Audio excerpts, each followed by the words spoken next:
history, diversity, innovation, and lots of fun.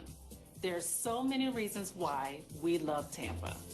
There's something for everyone, and each year more people want to call our city home. To ensure we continue to thrive, we need to plan. Guiding responsible growth and preparing for our future needs is a task we at the City of Tampa take very seriously, and we want you to be a part of our journey. You're watching Planning Today for Tampa's Tomorrow. I'm LaShawn Dock, your host. Together we'll travel through our great city, take a look at what city officials are working on, and talk one-on-one with our experts about the projects and plans that will shape our future.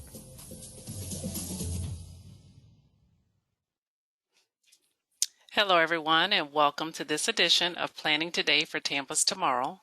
This is your host, LaShawn Dock. Before we get started, please note we are recording this show, and also please make sure you mute yourself if you're not speaking. So let's get started with today's topic, which is the Citywide Mobility Plan and Vision Zero. Next slide, please. I'm happy to introduce today's featured guest, Alana Braiser. Alana works in the city's mobility department, and we're happy to have her on today's show. Today, Alana will present to us information regarding Mayor Castor's program to prioritize safe mobility. So let's turn it over to you, Alana, to get started.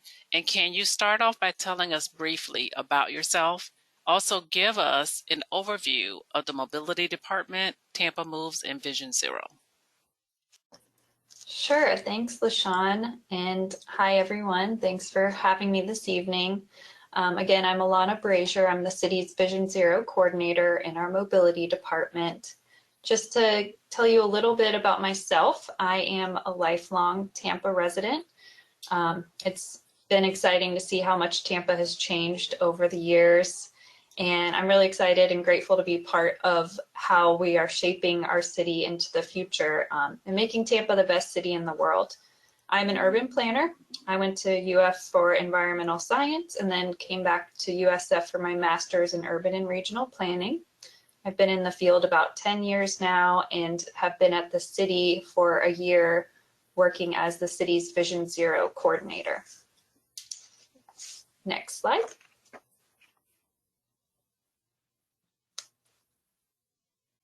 And you can go on to the next slide too.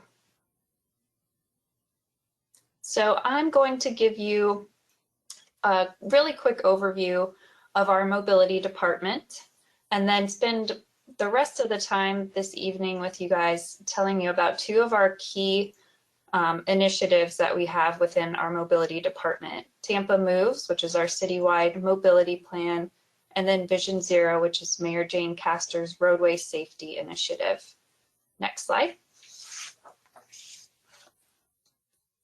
So the quick overview of our mobility department is that we have 5 divisions. We have our transportation engineering division, which is where a lot of our capital projects come out of. Our resurfacing program is planned out of there, our planning section, and that's the division that I work in. We also have our smart mobility division where they manage our traffic signals and also oversee, as they like to put it, anything that shocks or talks. So anything that's electrified in the right of way. They oversee our micromobility program with scooters and our Coast bike share system. And we also have our parking division. So we have all of our parking assets citywide are under our mobility department now. Stormwater engineering, and then our operations. And operations covers both transportation operations, so doing the roadway resurfacings that we plan, and then our stormwater operations as well. So overall, we really are focusing on maintaining our facilities and preserving our existing assets, improving our safety, reducing congestion, and then providing multimodal options for all of our Tampa residents. So next slide. So our Tampa Moves, our mobility plan, and Vision Zero are 2 efforts that came out of Mayor Castor's Transforming Tampa's Tomorrow initiative. This was one of the first things that she did when she took office was convened a group of advisory teams focused around 5 core areas, with transportation being one of those. And that advisory team for transportation came up with a set of strategies for how we can transform Tampa's tomorrow. And so one of those recommendations that was an overarching one was to develop the city's first ever citywide mobility plan. And then another key component of that was to adopt Vision Zero as a citywide policy. So the efforts that I'll tell you a little bit more about tonight are coming straight from Mayor Castor's strategic planning efforts. Next slide. So what is Tampa Moves and what is a citywide mobility plan? So this is the way that we as the mobility department are communicating and engaging with the public in the community to understand the community's priorities and preferences and vision for our city going forward into the future. We'll be developing that into a 30-year horizon of objectives and initiatives and projects, and then also setting some standards and policies and priorities, identifying different street types by modes, so like transit emphasis corridors and that sort of thing. So it's really our data-driven and equitable effort to prioritize our funding and our projects citywide. Next slide. One of the very first things that we did as part of this Tampa Moves effort was to identify a set of our guiding principles. What are those guideposts that we need to make sure we're always looking back to as we are deciding on things, deciding on projects and how we spend our funding? So those guiding principles they represent the moves in Tampa Moves. So they are mobility for all, making sure everyone has access to quality transportation choices. Opportunity, which is focused on connecting people to jobs and economic opportunities. Vision, which is being visionary and dreaming big, creating healthy and sustainable and resilient future. Equity, so how we remove barriers and improve transportation for people who need it most. And then safety, which is our first priority. One traffic death on our streets is one too many. Next slide.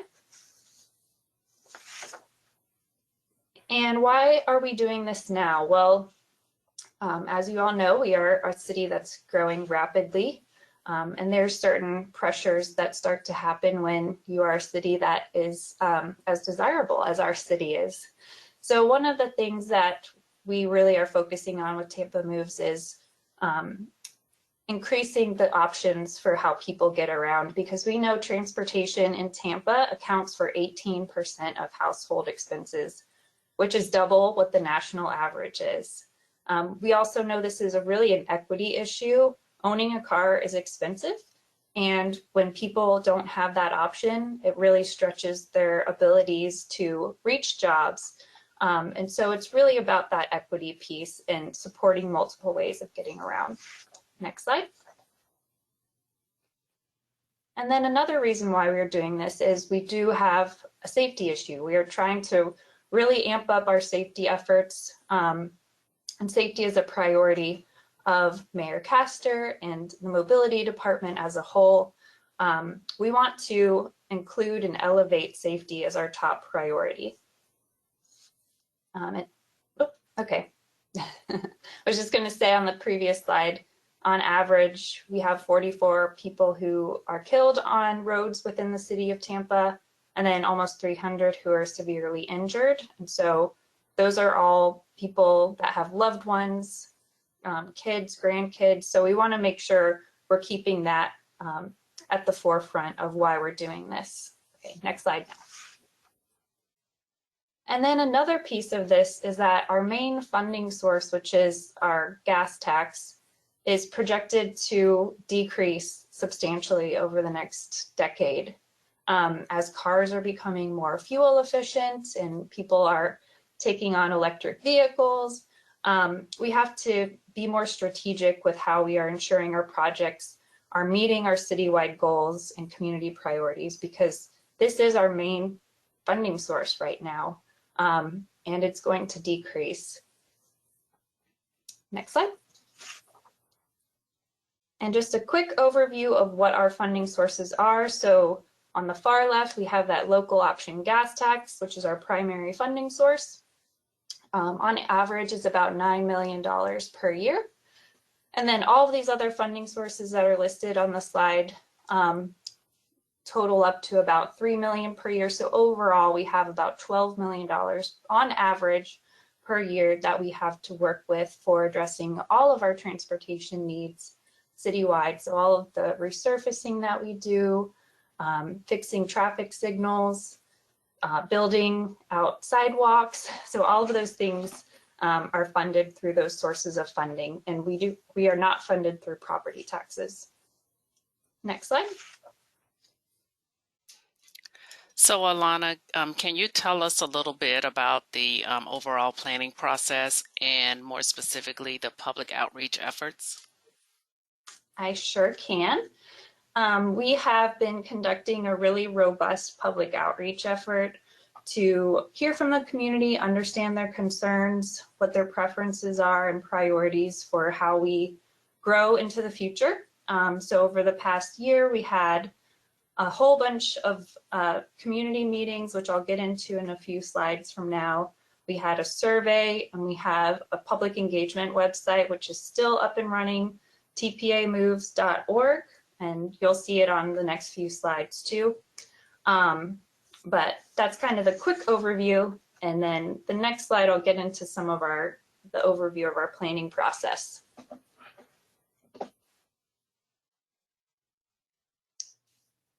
Next slide. Okay, so a core piece of our whole planning process as a whole is getting input from the community. And so broadly speaking, what we're doing with the mobility plan is hearing from the community, hearing what their concerns are, getting that public input, creating that two-way communication with the community and the public, identifying common themes that we're hearing from the community, developing specific action items and projects from all of that input and analysis, and then prioritizing and implementing projects. So that's kind of the very broad brush overview of what our planning process is for the mobility plan as a whole. Next slide. We have done an existing conditions report with the help of we have a really wonderful consultant who is helping us with this effort. So with their help, we've been able to do a whole lot of data analysis and looking at what our existing conditions are, how we are traveling around right now, how we've traveled around in the past, and really understanding where we've been, where we are now, and then where we need to go is really helping us set that foundation for how we grow into the future. Next slide. And then on the public outreach piece, we had Listen First meetings over the course of early 2021. We had 10 virtual meetings covering the entire city over the course of 10 weeks. So we had one per week. So there were numerous opportunities for people to attend. We have all the recordings are available on our tpamoves.org website, which you can go to now and watch any of those meetings and see those recordings. We also had a survey up for about 6 months where we got over 400 responses from people to really, again, understand the preferences and priorities of the community. We heard from people that 80% would prefer to walk, bike, or use transit instead of using a car, but unfortunately, they don't have those options yet. We also heard from people that they really want to live in a neighborhood where they're able to walk to the store, have trees available. That walkability piece was really highlighted a lot. So people want to leave the cars at home and be able to walk down the street and address some of their daily needs. Next slide. So taking some of the community input that we heard, the existing conditions that were analyzed, and understanding what some of our transportation needs are, and the current land use context, putting all of that together, we can really begin to understand our needs and prioritize them into a list of projects. Next slide. Now, Alana, whenever we look at any planning related effort, there are typically associated projects that coincide with these efforts. And with that in mind, we want to look at prioritization. So tell us, how are we prioritizing projects in this effort? And can you give us an example? Yes, I can. We used a set of evaluation criteria, which are organized under those guiding principles that I talked about earlier. And the next few slides are going to get into more of the specifics with that. So we can go on to the next slide now. So these are some of the evaluation criteria that we are looking at when we evaluate all of our transportation needs across the city. And we use these to look at and assess a project on where it ranks in terms of other projects. So for instance, we're looking at under mobility for all, how well a project is moving people, how much it's improving safety and convenience. We're also looking at how well a particular project can connect people to jobs or preserve the transportation system. We're also looking at how our projects are improving our resilience and sustainability and the health of our community members. We're looking at how a project could potentially improve equity. So is it in a community of concern, which are our communities of higher need? Is it helping connect communities together and improve access for persons with disabilities? And then is it improving our safety? Is it reducing the potential for severe and fatal crashes? So that's really high level, and the next slide will give you a specific example of how we've applied that. So we took all of the known sidewalk gaps that we have citywide, and using Geographic Information System, which is a mapping software, we mapped all of those out and applied the criteria that you see on your screen. So how well those sidewalk gaps that we were looking at were connecting to transit, how close to a transit stop were they, how close to schools are they, or a grocery store, is it located within a community of concern, is it on one of our Vision Zero corridors? So looking at all of those factors, we were able to evaluate all of those different sidewalk gaps and come up with this map, which shows the priority. Just so generalized at a citywide level, we're able to see, the areas of higher need compared to other areas. So the red areas, or the orange and yellow, demonstrate where there's a higher need for filling those sidewalk gaps because they address more of those different evaluation criteria and achieve our guiding principles. Next slide. And this is really important to, again, back to our equity piece and being data driven and taking on a more proactive approach to how we implement our projects. In this particular example, the top box is showing you a zoom in of Sulphur Springs.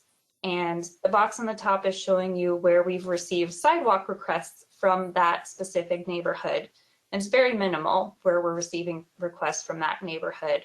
But the bottom shows you how great of a need there are there for filling those sidewalks. So again, this just kind of is a great example of how we need to move away from purely reactive responses and moving more towards this data-driven approach that's tying back to those citywide guiding principles. Next slide. Okay, so that covered our citywide mobility plan. And then just to get into more of the specifics about Vision Zero, while MOVES is our overarching long-term program of projects, safety is really a key priority, and this is why we are really committing to Vision Zero. Next slide. So Vision Zero sets the goal to eliminate all roadway fatalities and severe injuries on our road while increasing safe and healthy and equitable mobility for all. This is an international approach. It's an international movement that really started over in Europe, and for about 10 years now, cities all over our country have been adopting this with some with great success. So this approach is different from how we have traditionally addressed roadway safety. First, this approach is acknowledging that traffic deaths are preventable. And then second, it acknowledges that people will make mistakes. But our focus is making sure that those mistakes don't lead to fatalities and severe injuries. So saving lives is not expensive, but it's going to require some hard work and some hard conversations and doing things a little differently. Next slide. So one quick piece on who is most impacted. We did an in-depth crash analysis over a 5-year period, looking at all of the fatal and severe injury crashes that had happened in the city of Tampa during that time period. And we saw that while people walking as their primary mode of transportation only represent 3% of our population, they represent 39% of our fatalities on our roads, our fatal crashes. So it's a gross overrepresentation there of this particular mode. While Vision Zero is really focused on every mode, we want to make sure everyone is getting home safely. I just want to point out that people walking are at much greater risk and bear the brunt of fatalities. So that's why we call them our vulnerable users on our roadway. Next slide. So how we get to zero. One of the very first things that I started doing when I took this job was to start developing our Vision Zero action plan.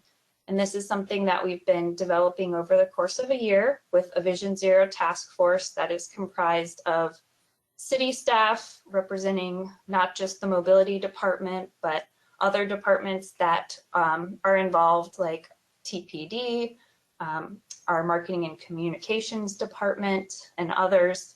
And then some of our agency partners as well, like FDOT, the county, the Transportation Planning Organization, and then also some of our nonprofit organizations like Walk Bike Tampa, Sidewalk Stompers, AARP have been involved in developing this plan. So it's really multifaceted, and it's focused on the short term. What can we do over the next 5 years to do things a little differently? Are there policies we need to change? Are there programs we need to create?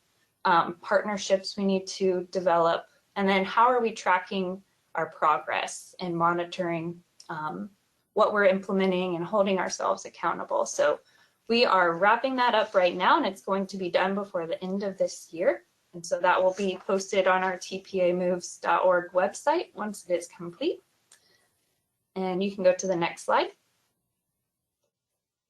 But as we've been developing that action plan, we've also been doing a lot of things across the city to focus on safety and improve the safety of our community members and increase different mode options. So we've been installing all-way stop signs in certain locations and neighborhoods to help manage traffic. We've been building out our bicycle network and our pedestrian network. Next slide. We've also been doing what we call our Paint Saves Lives, or tactical urbanism is another term for it, but essentially paint in the right of way. So these photos are an example of the Crosswalks to Classrooms program that was initiated under Mayor Castor. And this is where we do these fun painted crosswalks right outside of a local elementary school. The students are able to pick what the spines of the book say, and the spines of the book are the crosswalk. So this is a really great program that we are going to continue. You can go to the next slide. And then there are other opportunities for using paint in the right of way to really not only improve safety and increase driver and pedestrian and bicycle awareness, but it also adds this placemaking element that makes it really fun. So these are a couple projects that we worked on with the Tampa Downtown Partnership. The one on the left is Ashley Drive, and then the one on the right is at K Street and Franklin Street, right where downtown turns into Tampa Heights. Next slide. And then one of the primary outcomes of our Vision Zero Action Plan effort is to develop this Vision Zero Quick Build program. And so typically with our capital projects, they are a little more costly, a lot more costly. They take a long time, you know, upwards of 5 years to develop, upwards of millions of dollars to implement. And what we've seen some other Vision Zero cities do with great success is develop these, quote, quick build programs to address safety and then fill critical walk and bike gaps. So it's our way to achieve our highest safety benefit for the lowest cost. So these are a couple pilot projects that we are doing to start to iron out the details of how we do this program. Through a data-driven analysis and looking at where most of our fatalities and severe injuries are occurring, we have our high injury network. And these two pilot projects are on that high injury network. So 14th Street, Avenida Republica de Cuba in Ybor City, and then North Boulevard going through the UT campus are both on our high injury network. And they both have opportunities for doing some shorter term, quicker treatments just using paint and other semi-permanent materials, while we can develop a longer term vision that might be a little more costly. Next slide. So this is an example from Boulder, Colorado. On the left side, you see the before existing conditions, where it was just a pretty wide road, not a lot of definition there. And what they did was on the right side, just using some paint, adding some treatments that help to kind of define the roadway a little better, slow drivers down, enhance that crossing there. And that's a pretty low cost treatment that they were able to do. So we want to do more of those types of projects, so we're addressing our safety issues as fast as we can. Next slide. And then one more thing on the community engagement piece. Open Streets are also a program that are just a great way to get the community out and using different modes of travel other than driving. So this is where a street is closed temporarily, whether it's a long corridor like what was done in May with the On Bikes Open Streets event, or even just at a neighborhood scale, closing down a neighborhood block, but opening it up to people to do any kinds of activities, walking and biking, rollerblading, roller skating. So we want to do more of those events like that, that really get the community out and highlight how we can use our roads a little differently. Next slide. So again, this is our website for our engagement efforts, tpamoves.org. So you can learn more about both the mobility plan and the Vision Zero Action Plan. We also have some engaging activities there you could do. We have a safety map so you can pinpoint your safety concerns. We also have a few other activities, so go ahead and check that out. That's also where we posted that existing conditions report. We'll post the Vision Zero Action Plan when it's done. So take a look at that and learn a little bit more. Next slide. So great information, Alana. You've given us a great overview of the city's mobility plan. This includes touching upon the Tampa Moves Vision Zero program and the related research and data.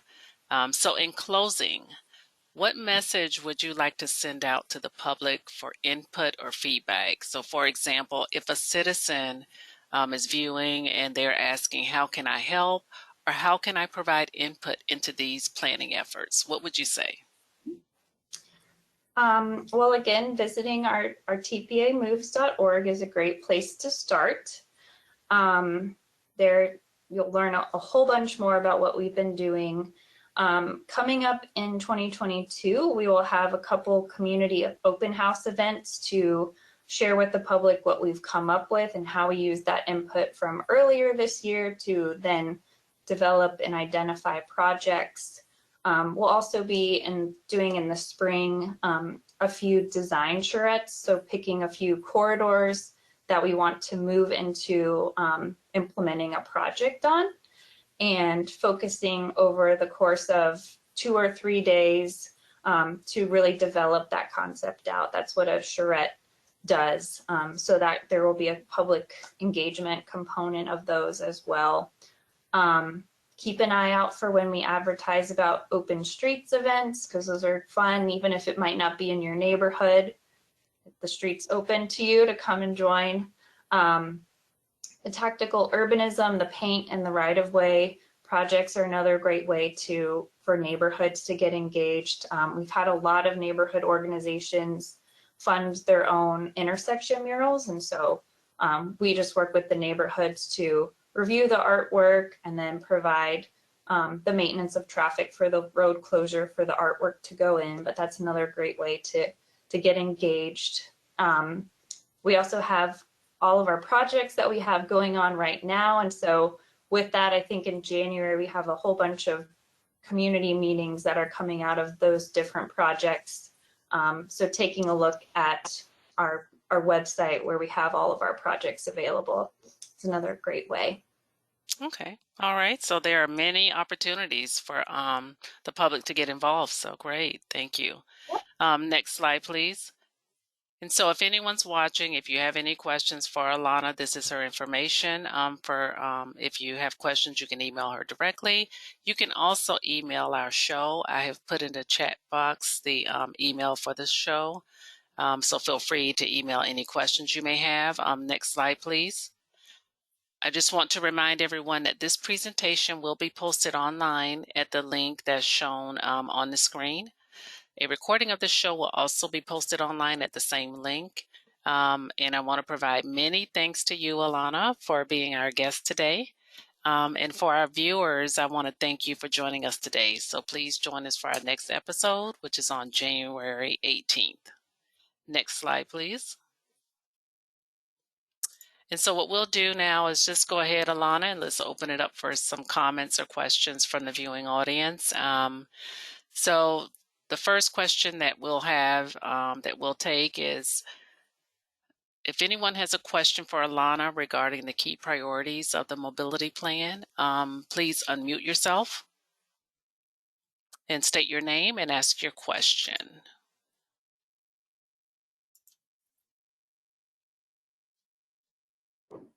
Yeah, my name is Rusty Carpenter. I put a question in the chat room. I was just wondering whether this office is also responsible for street repairs and resurfacing projects and that sort of stuff. Yes, that falls under the mobility department. So we do both the pothole filling, but then the resurfacing program as well. Thank you very much. Mm-hmm. Thank you, Rusty, for that question. And do we have any other questions or comments regarding the mobility plan?